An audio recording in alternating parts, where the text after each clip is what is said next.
Kasi masyado na mataas yung Anong lugar ba? yung 230. Malaki na. Malaki na yun. Malaki na yun. Ano na yun?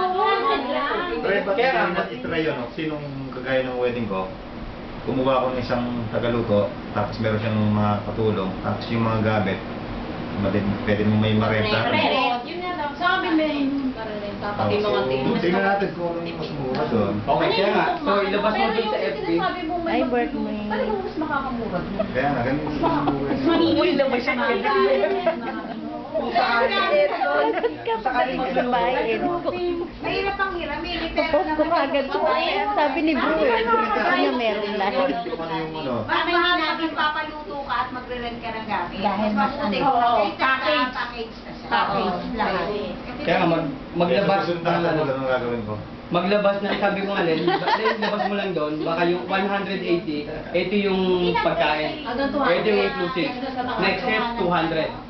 Ito yung pagkain, ito yung bibigay namin amenities sa inyo.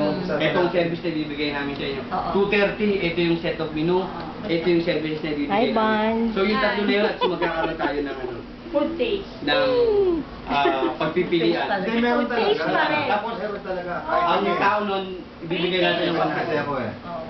Pagka Si Ama ng ano, 100. si Ama ng chairman of the board. Kasi dapat maano na yun, mailabas na yun para Kailan ba uli ang meeting? Kailan ba ba? every Saturday dapat.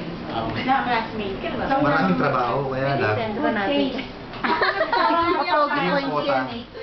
Oh, anong sabihin? Ah,